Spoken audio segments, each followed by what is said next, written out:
The court adjourns.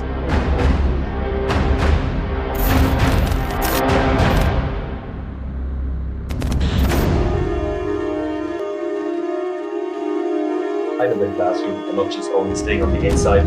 I thought it was highly interesting.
With Mr. Report, my notes to call upon April of 2024, Democratic Congress, PC, and two other persons will donate cemeteries.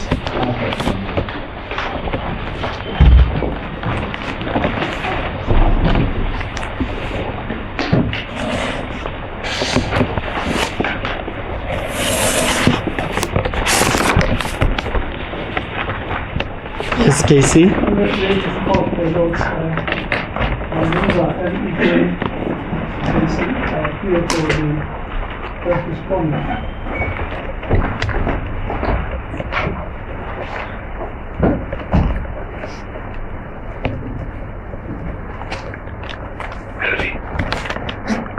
it please the court, my lords, I am M. Mushweshwe, appealing on behalf of the second to the sixth respondents.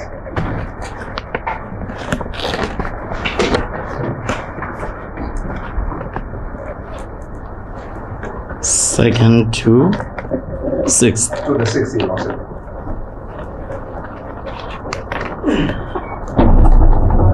My notes, I've been trying in vain to try and contact my colleagues for their parents, and even my junior.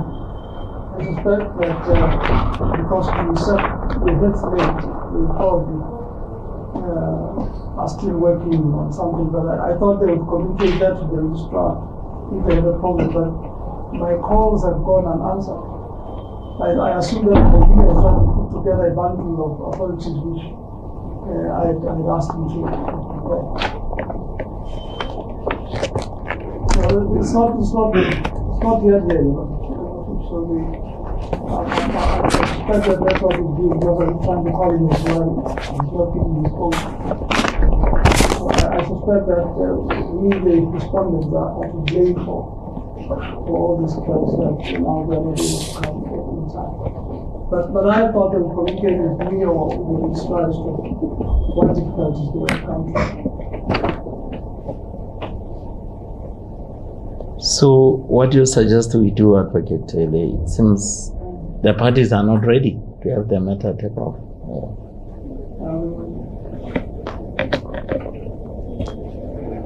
Because remember, we have had to leave the judgments we are writing because we had to come and accommodate the litigants. May I ask for just 10 minutes or so that I can try and send and run us all around to find out what's going on in court. We just have 10 minutes.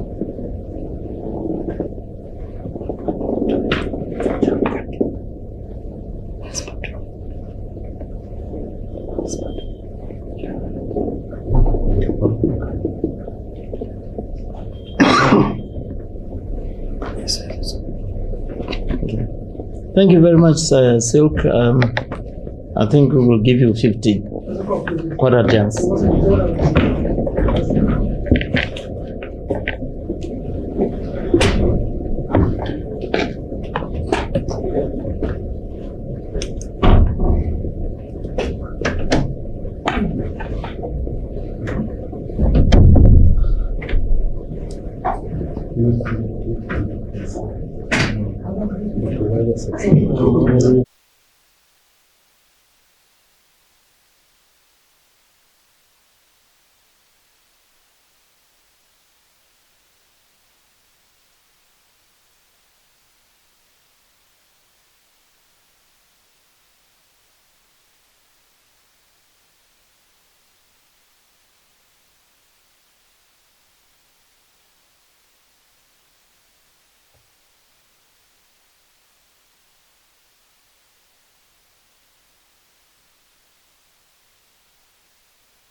I am having to speak with both my head and my tone down for the misdeeds that myself and my colleagues are embarked upon this morning.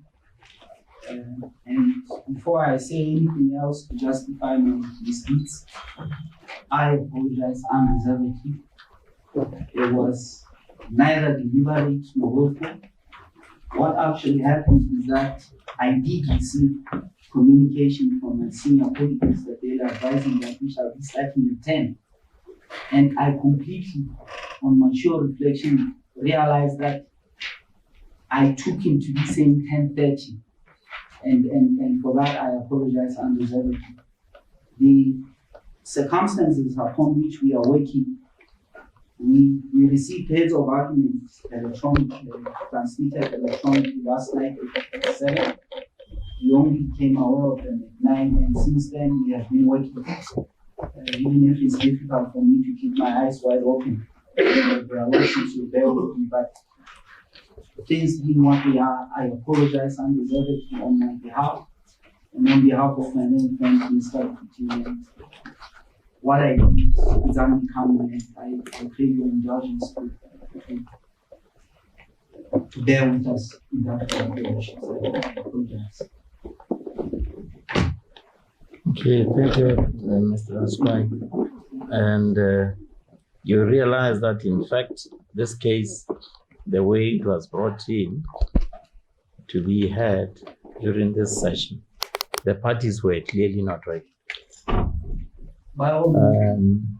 Apparently, it was just pushed in because the Court of Appeal is sitting, and people wanted it to be heard here now. Yes. And apparently the parties are not ready. Well, Not to mention the fact that if we are presented with volumes and volumes of material to read and records filed belatedly, the respondents being required to work day and night and answer within less than 2 weeks, the court being presented with the heads in the evening, preceding the hearing of the matter, the expectation being that the court should have read all the papers and done all. Is it not against the basic structure? well, even the basic structure in my household was violated. I see. But my lords, You are a very good conductor of heat. Yeah. You pass on the heat to us. I was quite worried. But the one thing that cannot be taken away from this case is the enormity of this case, not only in this country but also globally, because of the peculiar features which come with it, and scholarly depth that was required of all of us. And at some point, pardon me, I felt as if I was becoming mutually crazy. Because the more I read, the more I realized how much I don't know, and the more I asked myself whether I'm not competent to discharge my mandate. But I suspect some of these pressures were necessitated by that burden, that psychological burden, and it weighing heavy on all of us. And I think that is a factor that cannot be ignored in the circumstances of this case. But For us to be able to do justice to this case, everything has to be served timelessly. We have to do proper research. We have to do justice to this matter so that we aid their lordships in the discharge of their judicial functions. So I fully appreciate your lordships, Mr. President, that indeed we did things in the most unconventional ways, but that is where we are, your lordships, and we are entirely in your hands to give guidance on how we conduct this proceedings. But we feel that we can run subject to what the court says under those circumstances, nevertheless, so that at least that uncertainty on this important milestone litigation or the interpretation of those important constitutional amendments is something that is dealt with. But otherwise, we are in our hands. Thank you. That's great.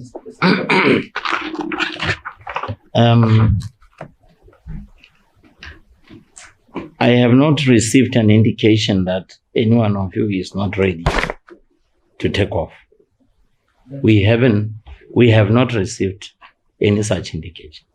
So it then says that we have to take off, and perhaps some housekeeping rules may have to be put in place. Our inclination is that each council be given 30 minutes for you to address us without interruption. And then probably at the expiration of the 30 minutes, that when we may come in to ask questions for clarification, so that probably that might be able to take us up to 1 o'clock. That is to say, if you were to exhaust your 30 minutes each, but otherwise, probably time economically employed, we might be done by 1, but if not, then we may come in with replies in the afternoon if we keep ourselves within the limits. That is assuming you appreciate that we are going to have to go through the voluminous hits that each one of you has filed, and also do due diligence to the case in endeavoring to come up with a decision in the matter. Would that be appreciated, by all means, advocates? Your Lordship, I have no qualms. In fact, I embrace that approach by the court, Your Lordships. And indeed, we made an effort to write down comprehensive heads.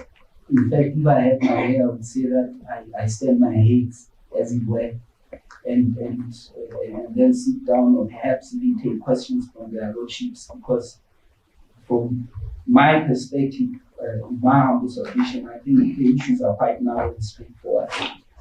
It's just a question of their lordships. I don't know whether they are straightforward. To me, they sound complex. Okay, thank you, Mr. Askai. Let us hear whether Advocate Daly has reservations about it. So, Yes, Your Lordships,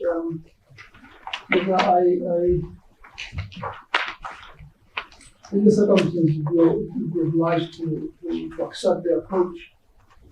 I'm trying to work out in my head whether I would not need a few minutes to see how to condense what is the 82 page argument. I choose and pick, and then I bring the best basket along.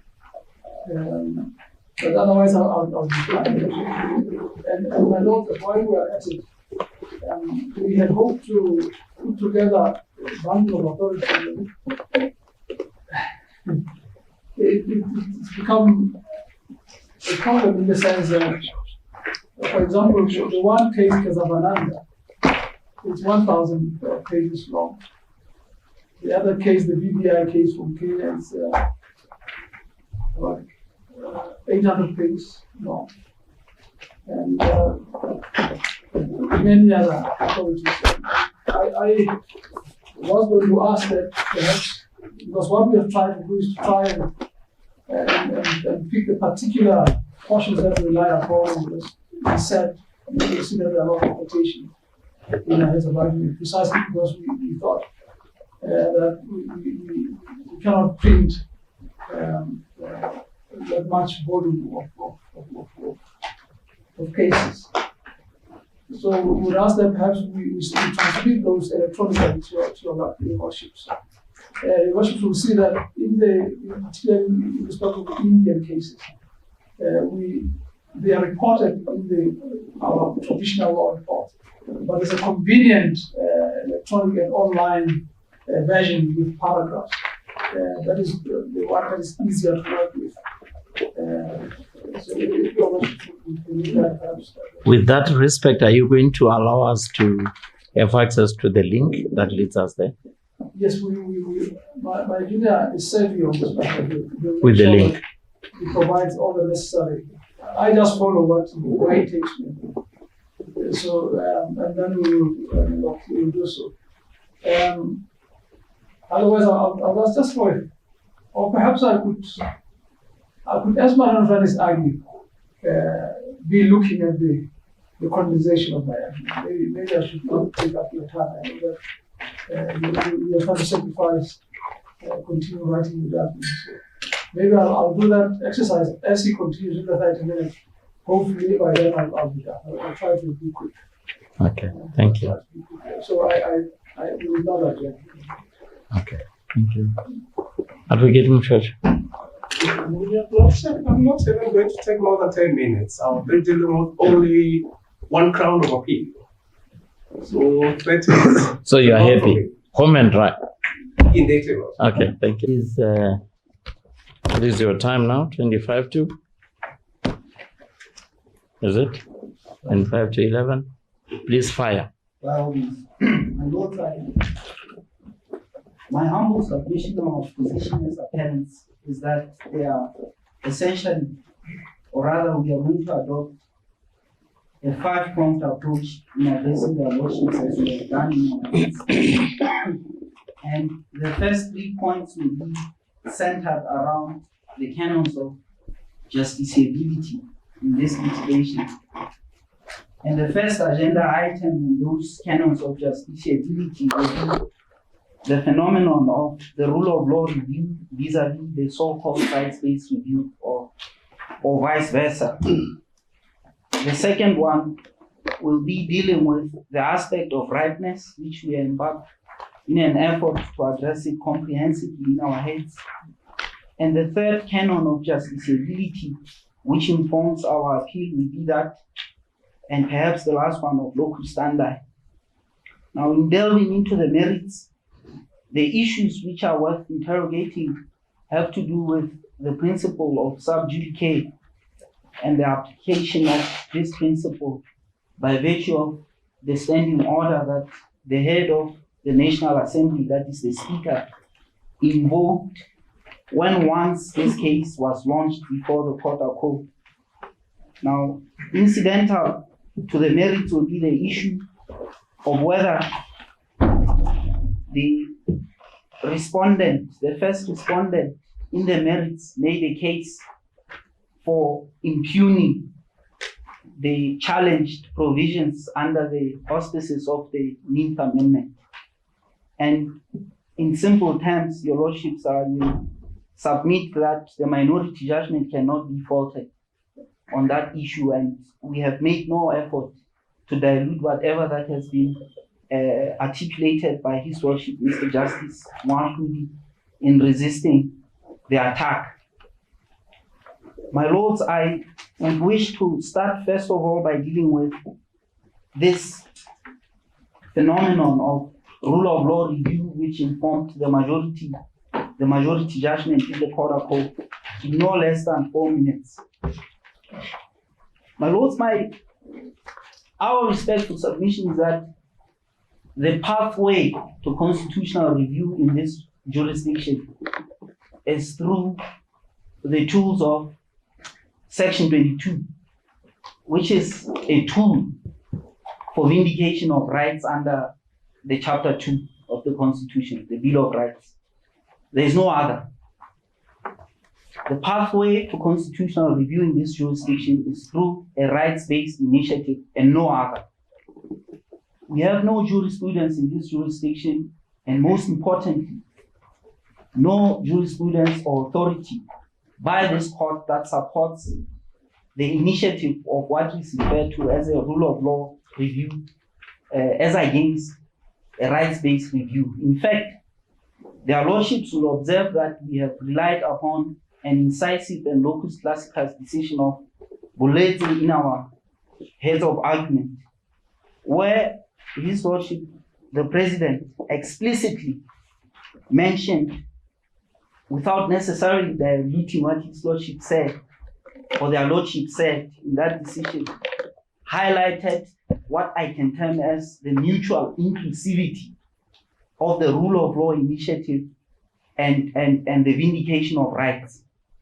And the instructive words which, without wasting any time, or extracts from that judgment which are incisive, can be found in the following paragraph, Your Lordship, which we have cited in our heads in paragraph 7.1, where paragraph 7.1, Your Lordships, on page, well, it's not page, I apologize, it's paragraph 7.1 of our heads, where this court had this following to say, and your permission if I may cite verbatim. Section 2 of the Constitution provides that the Constitution of Lesotho is the supreme law of Lesotho, and if any other law is inconsistent with this Constitution, that other law shall, to the extent of the inconsistency, be void. Does this confer locus standi on every person in Lesotho without more to institute proceedings in court against authority, any authority for non-compliance with the Constitution? The concept of the rule of law review has its origin in English law. The grounds recognized by the English courts for interference in decisions subject to the rule of law review are substantially similar to the ones recognized by our courts as justification for a rule of law review. And significantly, Your Lordships, and this has been underscored in our heads, to call it a rule of law review is merely an appellation because the principles underlying such a review are the same as any other review. In our view, the requirement that government should observe the law must be a constitutional priority which the court should recognize. We cannot imagine any principled reason for non-observance of the Constitution, unquote. And with this, what we decipher, my lords, is that it cannot, with respect and for one moment, be said that one can stage what he terms as a rule of law initiative without implicating his rights and envisaged under the Chapter 2 of the Bill of Rights. And what I decipher to be the ratio on this subject, on the radar, is that there has to be an element of mutual inclusivity. You are complaining that your right has been violated by another citizen, or you are complaining that your right has been violated by the state, horizontal and vertical. But you cannot speak of a situation where you complain as a citizen or litigant exclusively confining yourself to the aspect of saying, well, this is a rule of law initiative, and this is what we decipher, and this is what we gather from this decision, and this is what we contend to be the position of the law. Now, the mistake, and this we say with genuine moderation and humility, that belies the decision of the Court of Appeal, the majority judgment, lies in the fact that the Court of Appeal seems, and this is what was said explicitly in the majority judgment, that this is not a rights-based review. This is a rule of law review, where a litigant is complaining that certain provisions of the Constitution are violating the basic structure. He's not complaining, the applicant, in the court of law for one moment that any one of these rights are being infringed or trampled upon as we submit to be the position of the law. He's saying this violates the basic structure of the Constitution, and we contend, Your Lordships, that the approach that he has adopted in creating a pathway to the review to constitutional review of that decision by the legislative arm of government is unsupported in our jurisprudence. My Lords, the second point that is worth interrogating is this. We're now getting into the aspect of rightness. Perhaps one may have to start by stating a rhetorical question. Can an undebated notice of motion over a vote of no confidence, is it capable of creating legal consequences that can be challenged or impugned before a court of law? I submit that is the rhetorical question that we have to ask. Was it right for adjudication by a court of law, a judicial arm of government? And perhaps to make a hypothetical illustration, I'm mindful of the time. If I may make a ludicrous hypothetical illustration of a situation where a notice of motion or a bill is presented before Parliament which says all tall lawyers are not supposed to appear before courts of law. Now, I'm short in height. At that stage, when that bill is merely being debated, can I stage a litigation prematurely, and I'm using the word prematurely advisedly, and say I challenge the notice of motion over this bill that says all short lawyers are not supposed to appear in courts of Lesotho or Sarak region for that matter? Or should I await, because it may very well happen that it's not going to come to fruition and become a law, or should I wait for the process to unfold until such time when it's a law, and then approach a court of law and say, well, this law is unconstitutional, it's right, it's a law, it bears the consequence, it's capable of creating consequences which can adversely affect my interest as an individual. Now, this example or hypothetical illustration, my Lords, resonates or is in pari materia with what happened. There was no vote of no confidence perfected whatsoever. This was an issue that was yet to be deliberated upon by the members of the National Assembly.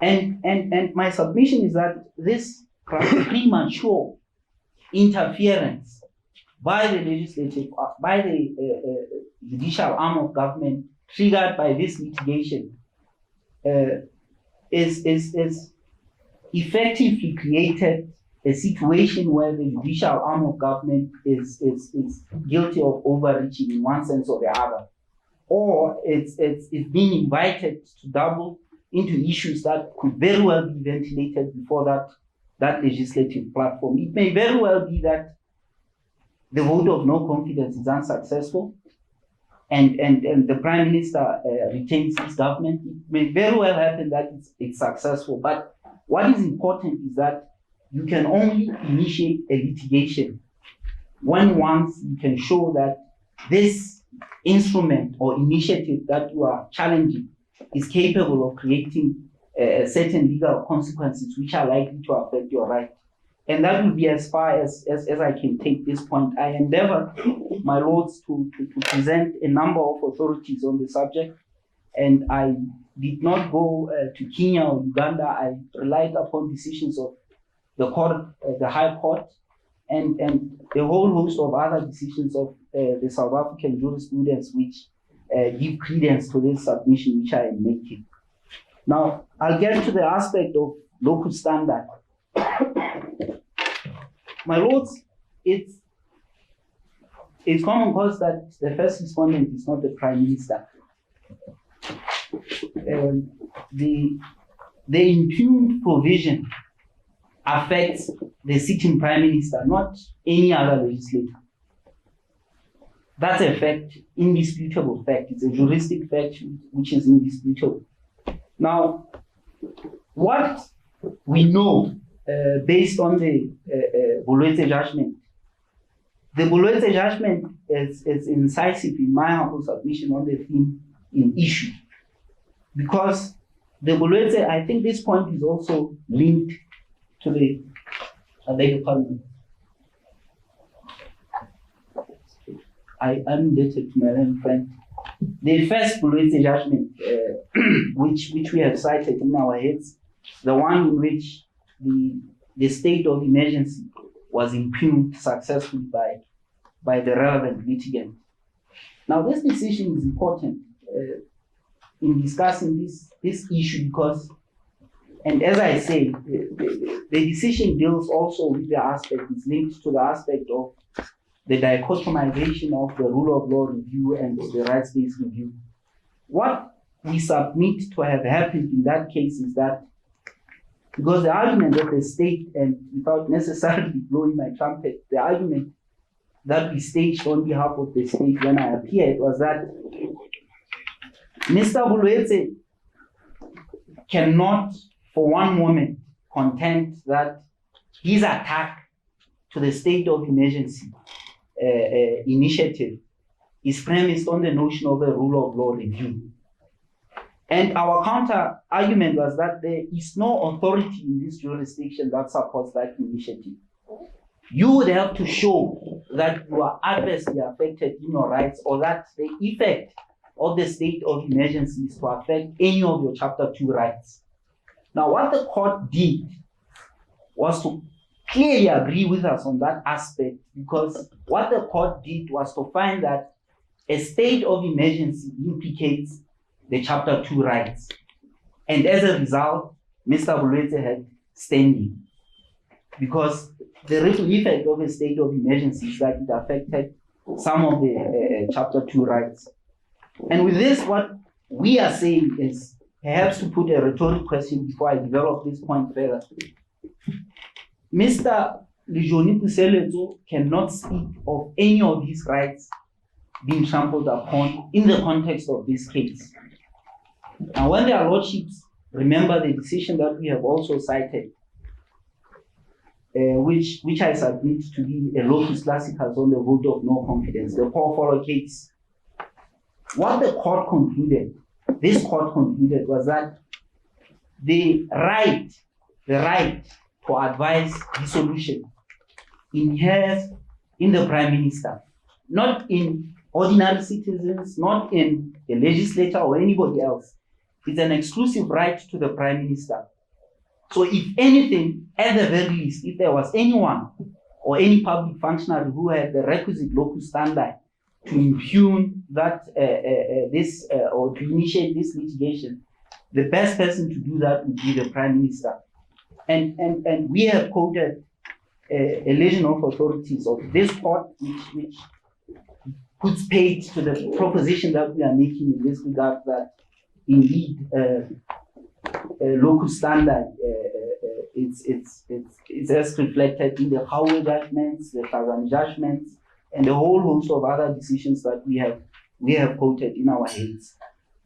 My lords, I would wish to now get into the aspect of this principle of sub judice. Now, the factual scenario is this, and this I have to make a great deal of heavy weather about this, because it's one of the debates which are doing the rounds in this jurisdiction, where you find a litigant will go to court, file a case, and not insist on the grant of an interview.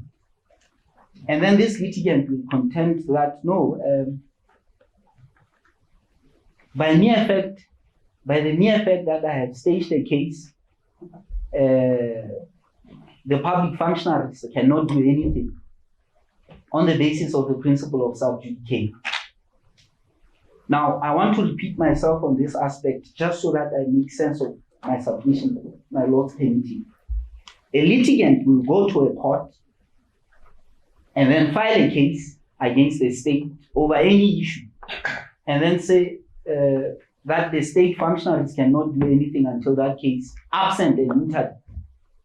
And The ripple effect of this approach is that it creates a flawed impression that the mere lodging of a case attracts a constructive interest.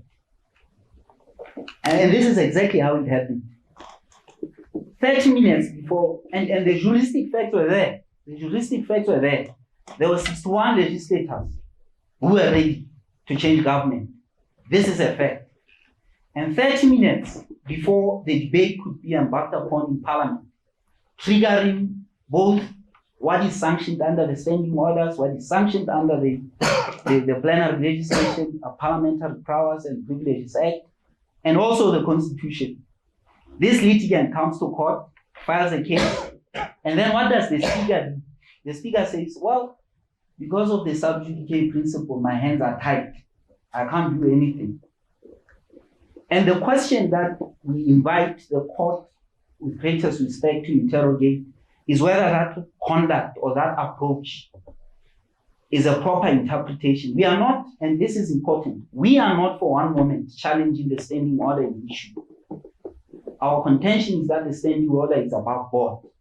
But it cannot for one moment be said that a mere logic, the interpretation that has to be accorded to this standing order is that by mere logic of a case, an automatic interdict comes to the mold such that the head of the legislative arm of government or the National Assembly would contend that he's relying upon the same standing order. We submit this cannot be. And what is even worse, and I'm having to bite my tongue when I say this, the speaker was missing in action in the protocol. The speaker of the National Assembly is also missing in action. No papers were filed by any of the state functionaries, irrespective of the enormity of this case. And we have dealt with this aspect in our concluding paragraphs of our heads of argument. And my lords, having said this, my lords, I need not say anything beyond what I have presented in our heads of argument. I submit in conclusion the intellectual odyssey, and I'm saying it with greatest respect, that was embarked upon by the minority judgment, the learned Mr. Justice Moafi, cannot be faulted. I would perhaps, if I may be flippant enough to say this, I would submit that it's a judgment that carries the day that I ask the court to consider in favor of our arguments, in supporting our arguments in the merits. And my lords, those would be my humble submission. We submit that this appeal ought to succeed. It was, how do I put this? It was a litigation, the purpose of which the judicial arm of government was being embroiled tactically and strategically into institutional politics unnecessary and for no justifiable cause. The litigant issue had no local standard. He was just an ally of a prime minister who was evidently confronted with the political dilemma of losing his seat without more. And those would be my humble submissions, and I'll be indebted to the court if there are any questions. Thank you very much, Mr. Asquedi. Maybe as my colleagues are getting ready to pose questions to you, I may break the ice. Is it not the case that with respect to the sub judice rule, at least as used in this case, it seems like the National Assembly was adjourned not on the basis of the mere fact that there was a pending case in court, in the High Court, but in operationalization of Rule 40, Standing Order 43 of the National Assembly, and that therefore the Speaker was within his purview to can exercise his powers along those lines to say there is a pending case, and in terms of the standing orders of this House, we cannot proceed to debate a matter which is pending in the courts of law. Was that not the case? Well, At that least from the record. yes, that is the case, but perhaps with a slight qualification, Your Lordship. The qualification being this: the position that we hold as the appellants is this: is that was that exercise of discretion? Was that exercise of discretion in the context of this case an accurate description of what that standing order envisages? Which is why when I was addressing their lordship, I said, can you say that by mere logic, is this the import of standing order 142? That by mere logic of the case, absent an interview by a litigant, Parliament's hands were tied. But this cannot be assessed in isolation of other factors. You have a situation where clearly the notice of motion issue was not right, in my humble submission. So when once their lordships retire to make judgment on the issue, they have to look at Just like when you say notice of motion, which one are you referring to? The one in Parliament. in Parliament lordships, yes. When once their lordships retire to write judgment on the issue, they have to look at the cumulative impact of how the litigation unfolded. Yes. And an undebated notice of motion over the vote of no confidence, which was obviously not right.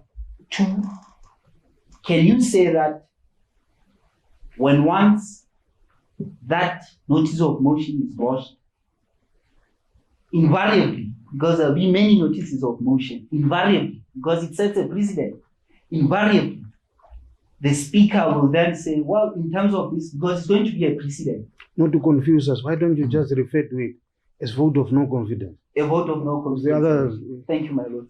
Thank you, my lord. So what is important is that in the context of this case, when assessing the cumulative facts as they unfolded, can you say that the principle or the standing order was properly applied?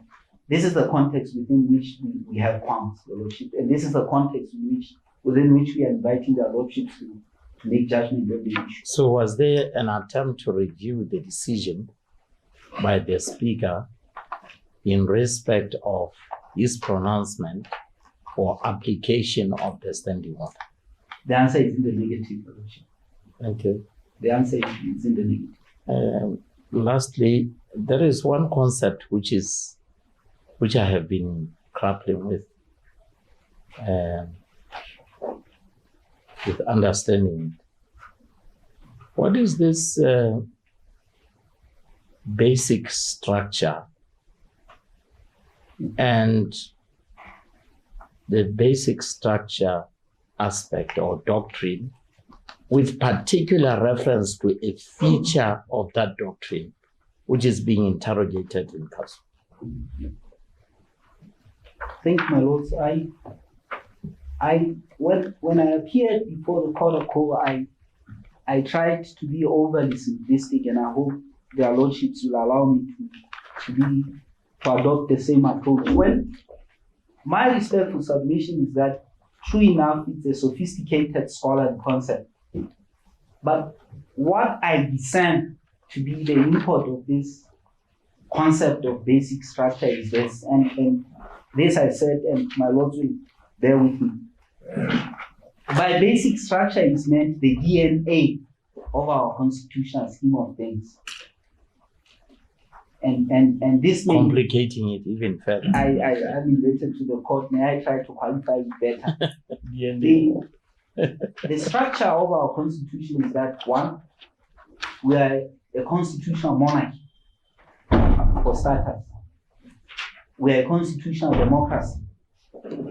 And these are the basic features that informs the sovereign state of the Kingdom of Lesotho, which have been encrypted in the Constitution. And so, in the context of this case, what we have to interrogate is whether the Ninth Amendment,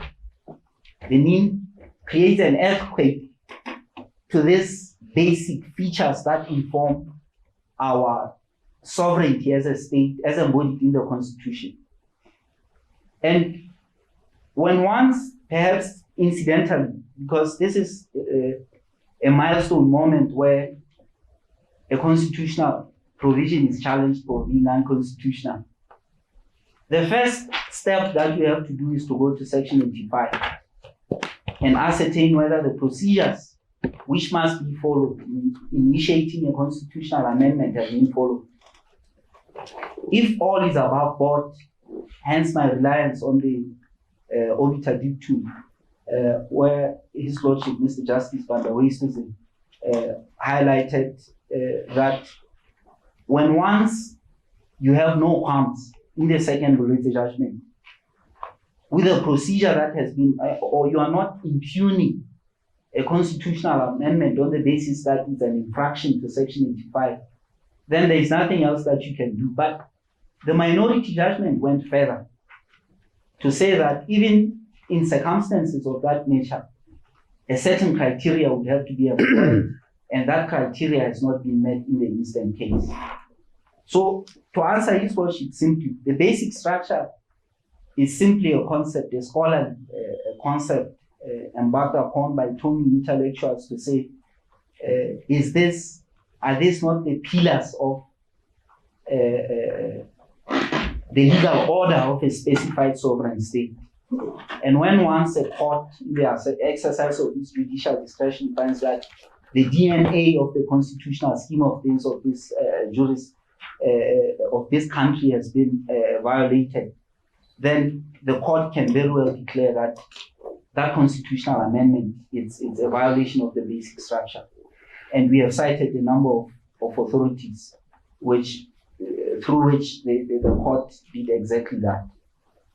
And this is how I can take So does the blocking of a leeway for the Prime Minister to run to the King and say, I realize that Parliament is no longer within my control. The National Assembly members are against me. I may not be able to run the government any further. Is that an aspect of the feature of the basic structure? Thank you, Paulo. The answer is in the negative. I find no facts which sustain that proposition, Your Lordship, and I'll consistently say this if you will bear with me. The minority judgment is spot on because it echoes exactly what I am saying in the most eloquent of terms. Thank you, Mr. Speaker. Thank you, madam. Mr. Rasekwa, I think I have two questions. The first one is a procedural one, and that is ripeness. Your proposition is I must wait until my rights have actually been breached before I can do something about it. At the basic premise, correct, Your Lordship. In other words, you should have waited until the vote of no confidence was debated. Correct, Your Lordship. And as you put it, it might have been unsuccessful. Precisely.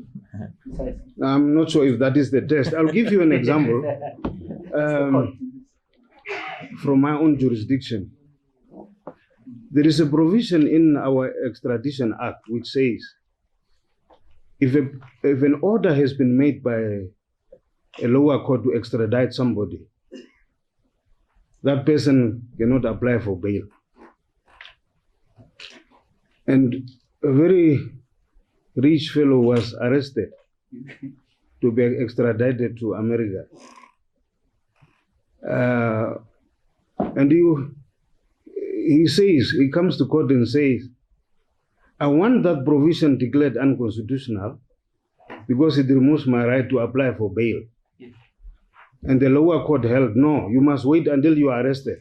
Well, I'm in full disagreement with what the court said. You are in full I'm disagreement. in full disagreement. Oh, I see. So it wouldn't apply here. It won't apply to your facts.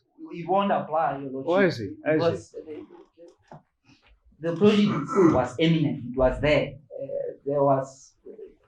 There was an existing extradition order, which created legal consequences which were prejudicial to him. No. I think I put it wrongly. By all means. The case is called Kobe Alexander. Just May I write it down? Your and Lordship? you can get it. In fact, it was a convoy. He was not yet extradited.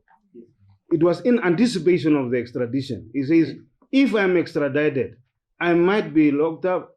I will be locked up and I will not apply for bail. And the High Court took the view I told you. And the Supreme Court said, no, that's not how it works. The fact that he had the potential to suffer a constitutional infraction entitled him to come to court. Yes. So it looks like it may not support your argument. I just wanted to put that to you first. Unfortunately.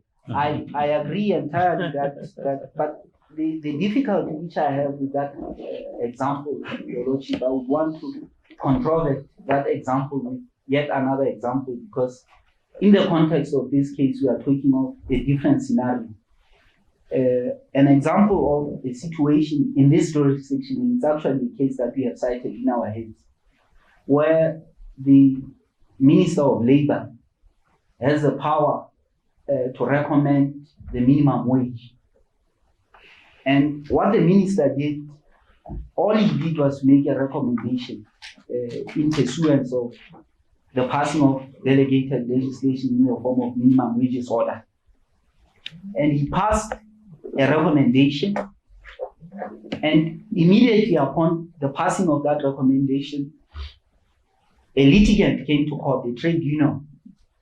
And what the trade union was arguing was that, well, there's a potential that if this recommendation ultimately becomes law, we are going to suffer because there were no consultations, the works in terms of the labor code order. And I'm bringing this example to illustrate the two scenarios where the principle of rightness may apply and in a scenario where it may not apply. Now, what the Okay, no, I put my position to you. There are other questions. I've cited you the example so that you know where you stand with me on that issue. By all means. The issue, the last one I wanted to debate with you is the one of basic structure, which the president began to discuss. The concept of basic structure, is there only one basic structure? Or does basic structure depend on what is the issue? Does the Constitution have only one basic structure? No, there's no one basic structure. It's a scholarly concept that, as I said, that says the basic structure will be informed by a constitution of each given country. It's not conscripted to one concept. Yeah, but I mean, in the context of Lesotho, is there only one basic structure? The constitution of, we write a judgment, it will be clear from our judgment that that is the basic concept and under the Lesotho constitution. Well, it depends entirely on the issues, Your Lordship. It will depend on the issue. And this is exactly the approach. So today there might be one basic structure, tomorrow another basic structure. Depending on the facts and the issues. I see. Finally, 1410 of your heads, you suggest what a basic structure is. And you say they include but are not limited. Unfortunately, your heads don't have pages. That's another criticism we wanted to make. I'll make amends in future. I apologize. You say monarchical nature of the executive, democratic nature, bicameral, but not limited. What is excluded?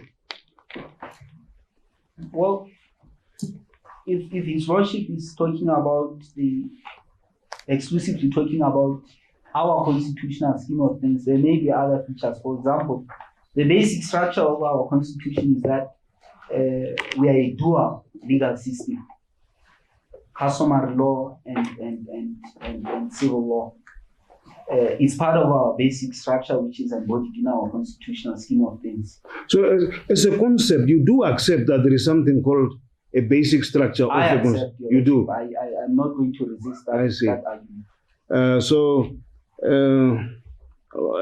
The reason I was asking the question is, where does one end? Where does it begin and end, this concept of basic structure?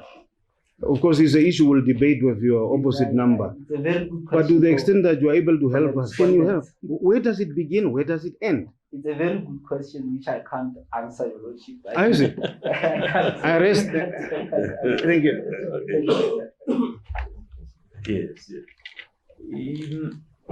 I'm just speaking up from where the DCJ has left, because I've also been grappling with what is the test that the undermining of the Constitution by Constitution means has really struck at the fabric, or rather has gotten to a point where the basic structure has been undermined. Now, do we use the nation's values?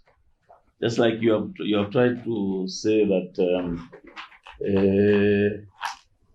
this is a dualist judicial system that we have in Lesotho. Well, that, Which test do we use? That's the biggest problem I have. by all means, Your Lordship, may I go to the minority judgment, because I believe there's a specific paragraph where the learned justice Mark incisively related to that question. Yeah, but I read the minority judgment. Yes. But you see, the basic structure, even when we read some of the heads from prepared by your colleagues, there is no precise meaning of the basic structure, even in the heads. There is none, and You agree there is none. I agree entirely. In fact, even as I was going through a trail of scholarly articles, I thought they were playing with words. But the minimum that I could decipher from my readings, of scholarly articles, is that it's His Lordship the President said, I'm complicating it further. By basic structure, it's meant the DNA of that society, which is embodied in the constitutional instrument. For which You know, the DNA is complicating issues. Indeed. You see, I think if we discuss maybe societal values, it will be closer, or it can easily be comprehended. But when you say the DNA, we may understand it meaning the Bill of Rights. Correct, Your Lordship. I concede. But the challenges which confront me in defining this concept is that at some point I even came to the conclusion that this is not a legal concept, it's more of a scholarly concept, but at some point the law is a never-ending wrestle with scholarly concepts. But I can't think of anything better to define it as His Lordship is saying than to say it derives from the values of that society, and those values, of course, will be echoed in the instrument, the Grundnorm, in the Constitution, and that is as far as I can take it. By law. Okay. Hold on, President. My lords, I think I've taken an hour. Well, I was hoping His Lordship. no, you are still with us. You took your 30 minutes addressing. Now we are trying to test whether we have been following. By all means. Yeah, my question is, Unless you don't want my brother Chinango to come in. I was about to say that. I know Mr. Justice Van der Waste is not going to answer. I just want to understand the case. Yes. The Constitution was amended by the 9th Amendment when in 2019, 2020, Your Lordship. it's 2020. 2020, the 5th of March, if I'm not mistaken. So 5th May. 2020. By all means. Right. So the new section is what section? As amended now. Sections 85, I beg your pardon, section 87, subsection 5, and also section 83 as amended. By 83 the ninth amendment. by all means. The prayer here, is it for a declaration or a finding that the whole of the ninth amendment, is unconstitutional, the whole of it? Well, that's the argument of the first respondent that Your understanding of it? yes, they are specifically impugning 83.4 So and 87.5. 83-4? 83.4 and 87.5. So when I go to 83 subsection 4 and 84, 87 subsection 5. subsection 5, That is correct. these are the two impugned provisions These are the two impugned provisions. or provisions of the Constitution. Correct. The argument being these constitutional provisions are unconstitutional. Correct. Right. I think I knew clearly. I mean, I think I got the clarity. Section 83, subsection 4, and 27, subsection 5. That is correct. And the Ninth Amendment did not affect any other provisions of the Constitution. Well, their case is that they are impugning those provisions to the exclusion of others, at least as far as I can gather. So it's not a question of saying the whole of the Ninth It's not, Amendment. yes, was at least as far as I can gather. All right. Correct. Now, again, trying to understand the situation. The problem is not with the vote of no confidence. Correct? Here, in this case, the problem is not with the vote of no confidence. I ask that way because there's no way you can stop a vote of no confidence.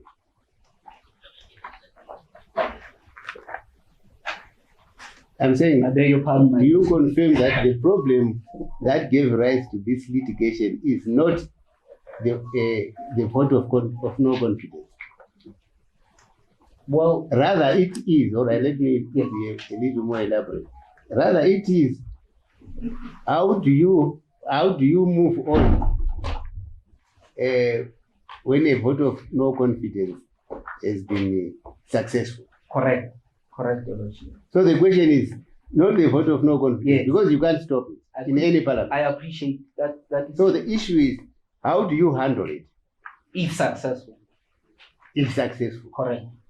And the argument essentially is the old way of handling it was more in keeping with the basic structure of the Constitution. Correct. The new way of handling it is not. I understand to be that to be the accurate description with Yes. respect. What is it that must inform me as to which is the more constitutional approach? Well, it's a good question because the answer which I will give is a polycentric answer instead of a legalistic answer. The right people to answer that question are the legislators themselves, not the court of law. And this is essentially the argument that is being projected throughout, that issues of polycentric issues are not for courts of law to interrogate. Those are issues that can be debated by functionaries in parliament, that is legislators. And I don't find any legal principle that can help one to answer that question. But is that not the fundamental question? But it is. Because I must be able to say, if you go via the old route, Yes. where the Prime Minister would dissolve Parliament, Yes. or have Parliament dissolved, Yes. that's more in keeping with the basic structure of the Constitution. Correct. This other one, where the Prime Minister's power to do what he used to do has been taken away is not in keeping with the basic structure of the Constitution. Yes, I appreciate. And I'm grappling perhaps will be assisted with by other counsel. Finally, when you dealt with the issue of locus standi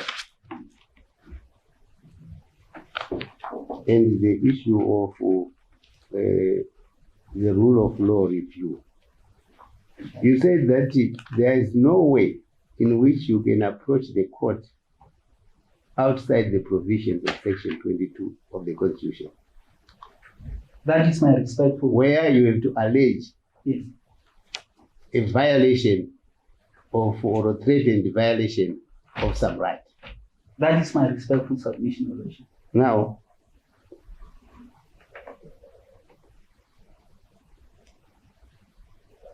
the locus standi issue, is it linked to that argument? That you can't approach the court. You have no standing to go before the court unless you proceed by way of Section 22. They are inextricably linked to each other, Your Lordship. So in this case, in your argument, on what basis did he approach the court, assuming your argument that the only pathway is Section 2022?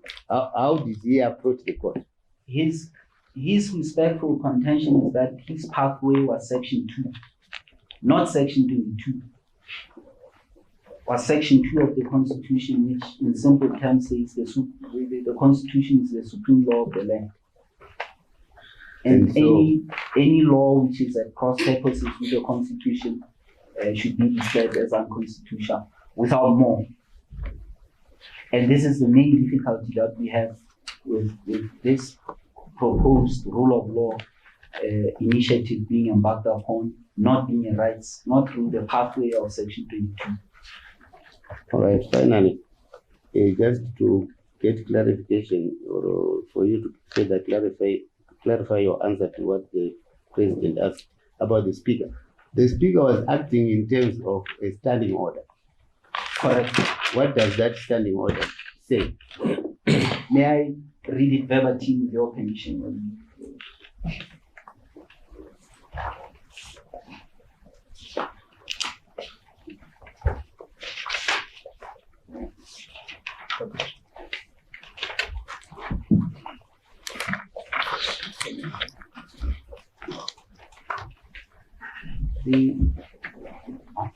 I beg your pardon, my lord. He has given me the old standing orders. All right, but you can paraphrase it. You can paraphrase it. What the standing order in effect says is that when the National Assembly cannot debate something which is pending before a court of law. And that is the essence of what it said. So in this case, what was pending before a court of law? There was a case, I concede, Your Lordship. There was a case. I concede. But why is whatever step that the Speaker took, is it any more relevant at this stage? It's no longer relevant, and I think on mature reflection, I ought not to insist on it. On mature reflection, I ought not to insist on it. But not to insist on what? The aspect of the argument of subject came. Oh, I see. Yes, I on mature reflection, I think it's no longer a live controversy, and I think I need to argue.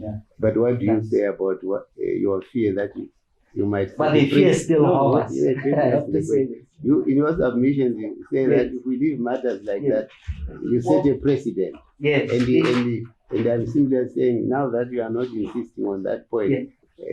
I am not concerned that a precedent might has been set and might be utilized in future.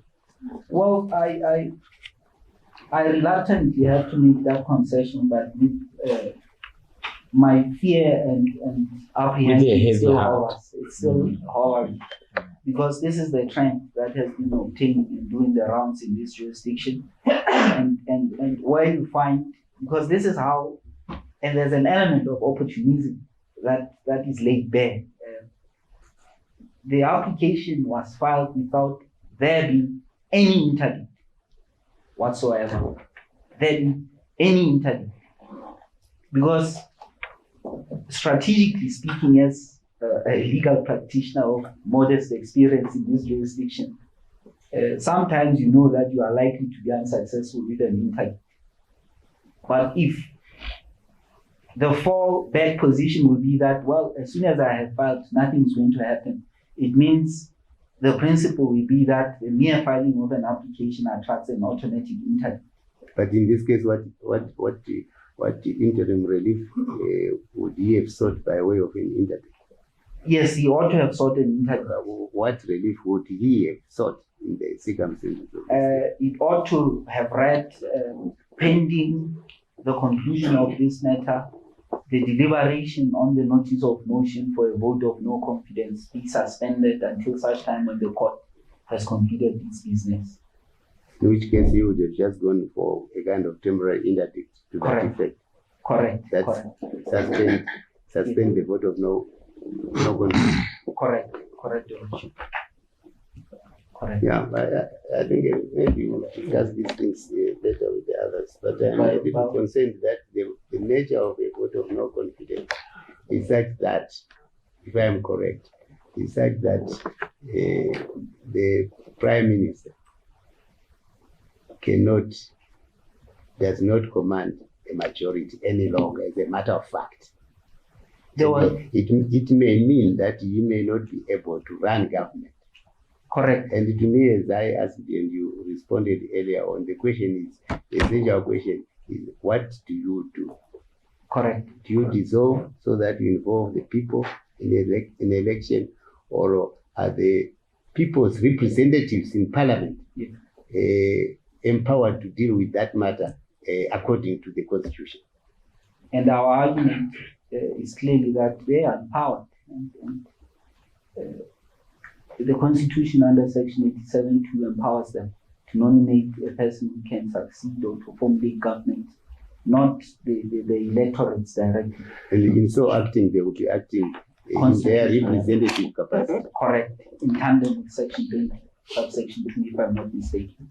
And that will be as far as I can take my lords and hands. Indebted to the court. No, I'm not further questions. Yeah, Mr. Rasifai, I fully associate myself with the President's attempt to keep these proceedings within our time limits. So I will be very, very brief. With regard to standing, you said Mr. Vuseletsa, as an applicant in the court, no right of his was at stake. Correct. Is that your argument? Correct. What about his right as a member of the public to vote in an election when the government is brought down in a vote of no confidence? Yeah. Because that's the difference between the two systems, isn't it? If the old dispensation, as we've been talking about now, the old dispensation, the Prime Minister goes to the King dissolves Parliament, and now a new Parliament they vote again. Whereas the amendment allows the members of Parliament to choose their own Prime Minister. Correct. So, isn't it his right as a member of the public to vote? Yeah. Well, isn't that the right way that one could, if you don't like the rule of law review, yeah, if it has to be rights-based, isn't that the right that we state? My reaction would be this, Your Lordship. When one reads the Paul judgment, the right to change government over the impugned provision, that right has exclusively to the First Minister, not to the ordinary members of the public. And this was explicitly stated in that judgment. Sorry, I just didn't hear you. I beg your pardon. The impugned provision is a provision that has to do with the right, exclusively that of the PM, to advise dissolution, as opposed to resigning. No, but let's keep it simple. All I'm asking you is, yeah, in the old system, there would have been an election. And the new, after the amendment, they can then and then choose a new Prime Minister. So the whole argument, before we get to basic structure, is that the public is denied an election for a new government. Well, and this applicant is a member of the public. apart from being a member of parliament? Under the old system or under the old constitutional prior to the Ninth Amendment, there are two scenarios. He may resign Yeah, or even. or advise dissolution. Yeah, we're talking about the second one. The first one stays the same, meaning Yes. that you resign one. Yes. So my difficulty is that we would first, in reacting to that question, we would first have to interrogate the prescripts of Section 20 of the Constitution. The Constitution is clear that you have a right to participate directly on national issues or through authorized representatives. And in the context of the nomination and eventual appointment of a prime minister or a first minister, Section 21 is not implicated to the extent of affecting the right of ordinary people or electorates. The implicated provision is that which deals with members of parliament, because they are the ones who nominate a successor when once there's a perfected vote of no confidence. So when we argue that right inheres in the prime minister, we are arguing in the context of that paradigm. Okay, thank you. But, My second question: you are not the one who brought the basic structure into this whole debate, isn't it? precisely right. So Very difficult. you are not necessarily extremely loyal to the concept. I'm not. I thought I heard you saying something like Tony scholars or something. Tony intellectuals. Sorry? Tony intellectuals. Tony. They're smart people. What? Tony intellectuals. Tony Smart people. smart. Yes. Anyway, seeing that you have been asked about it, I actually like your DNA description because it is just as vague as all the others. What I like least is the concept basic structure. I think Same somewhere here. in the authorities they use the concept of the spirit of the Constitution.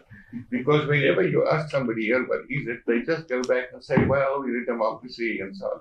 Even the application relied on Section 1, which says it's a sovereign democracy. Now, sovereignty is not at stake here because we didn't tamper with the government's sovereignty. We didn't amend the Constitution to say it becomes a colony of England again. But, so democracy, that's the only thing. Now, therefore, we have to decide: is it undemocratic? Correct. The way that the amendment or what the amendment actually caused. I would ask your colleagues also about another way to describe this structure story, because the structure to me sounds like how the Constitution is put together, and some things will be obvious. If you abolish the judiciary, for example, then our whole chapter will fall away. But it is not because the structure is now disturbed that there is a problem. It's because the entire concept of a democracy and rule of law and separation of powers. Anyway, I'm not relying on you to help us there because you're not responsible. And I'm for more it. than happy to see that. The Lord's indebted to. Yeah, okay. Thank you very much. Thank you, Mr. Abekiteli, do you feel you are ready to address on the basic structure, or you want us to? Yeah, can I just get a comfort break? Okay. Just, For how long? I left my home at 5, so I'm not as strong as I always am. Would you like 10, Just 10 15 minutes? Yes, 10 minutes. 10 minutes. Quarter chance for 10 minutes. And does the fact that the Prime Minister has been stopped or prevented by the 9th Amendment to advise dissolution, that does interfere with and destroy and abrogate democracy? That is the question that we have to ask. And if I fail on that, I'm out. And I'm not going to force this principle. It's new. It's not very clear, and the cases are very clear because you put them up front. That the cases are saying, even in India, where it has been practiced from 1975, now it's many years, I can't count from when I'm standing, they accept that you cannot have a clear definition of what is the basic structure and so on and so forth. So that, and in line with at least the easy to understand principles of our democratic, of our constitutional interpretation, one would speak of the spirit and purport of the Constitution. Does that align with it? And that is the question that, my lords, we submit and is relevant. And our submission is this, that Section 1.1 speaks to two interrelated matters: democracy as a system of governance and democracy in a monarchy, in a state which is a kingdom like ours. So that it's not democracy as we would have it, allow me, my lords, to say, in countries that are republics, Republic of South Africa, Namibia, or any other republic. We're talking about the monarchy. In other words, we're talking about a democratic monarchic kingdom. That's what is an issue.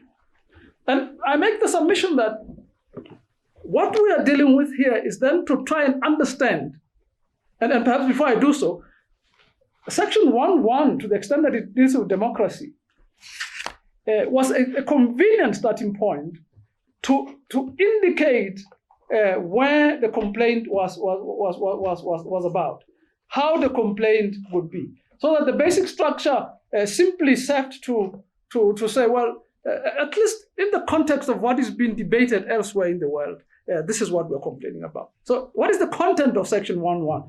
That is what we have to start off with.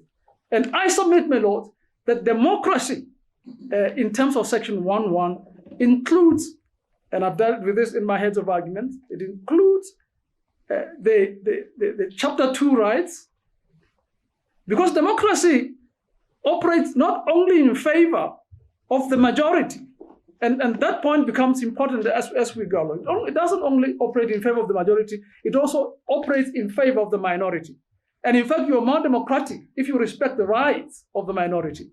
That's why countries are adopting constitutions with fundamental rights.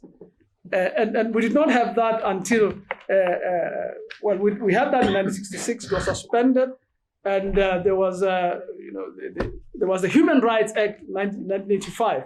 So we operated under the 1985 Human Rights Act. And it was very difficult to anchor any claim against the violation of human rights when you're relying on a simple statutory provision. So that is the essence of our democracy.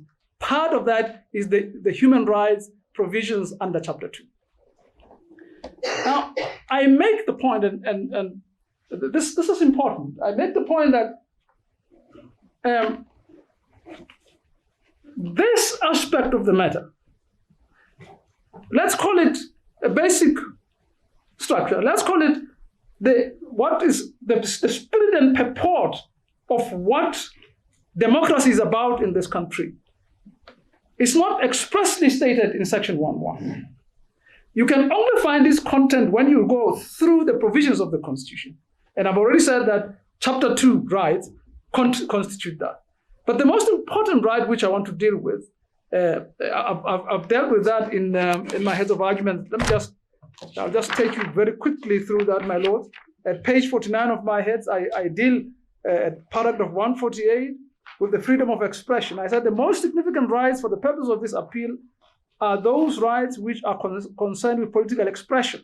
They are the freedom of expression, freedom of assembly, association, and the right to participate in government.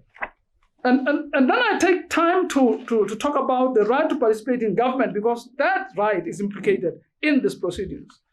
Now, I'll conclude with the jurisdiction and local standard issues, but what is important is that, my lords, when it comes to local standard, perhaps I should just mention it in parentheses and then pass on to the basic structure or the spirit and purport of the Constitution. This court has already made a decision this court has already made two decisions, which in effect liberalize standing insofar as constitutional litigation is concerned. And there are the two Bulwethe cases. It is the first Bulwethe and the second Bulwethe. The first Bulwethe case dealt with the issue of the state of emergency. There was nothing peculiar to Bulwethe himself. It was not an issue of direct and substantial interest that was involved, which was peculiar to Bulwethe and different to other people. This court said, because there's Section 20, which talks of the right to participate in government, then he's got standing. And now we remind ourselves that he's got standing, yet he has elected representatives. So the standing was conferred, notwithstanding the fact that he's got elected representatives in Parliament. And that was a correct approach, I submit with respect, because Section 20 talks to direct participation and indirect participation. So that those two elements cannot, one cannot trump the other. It's important that they must be understood separately and enforced to the best of our ability in the context of the scheme of the Constitution. So the standing was liberalized and by the judgments of this court, and the appellants were not aware. But that has helped. It has helped because I want to perhaps preface my further submissions by saying it has helped in the sense that in Bulwethe, when this court found that there would be a serious injustice, in the sense that the democratic principles of the Constitution would be violated, were this court to allow a situation where a bill would be reintroduced at some stage, at an advanced stage, and it's not debated by everybody in Parliament. And the court said at paragraph 69, I'm talking about the second Bulwethe judgment. And in essence, I make the point that this court has already, tackled this, but it was not called basic structure, but it was tackling the same problem.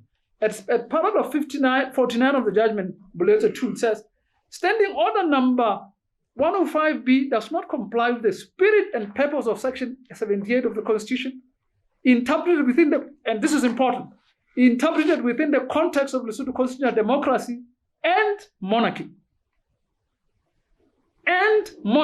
So What paragraph? Paragraph 49.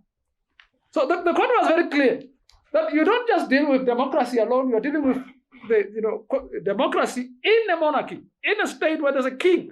The king was not appointed, was born into office, was born onto the throne. And this is what now why it becomes a constitutional monarchy. He's got roles to play in terms of the Constitution. He's not just a figurehead. He's got a role, a constitutional role. And that constitutional role that is implicated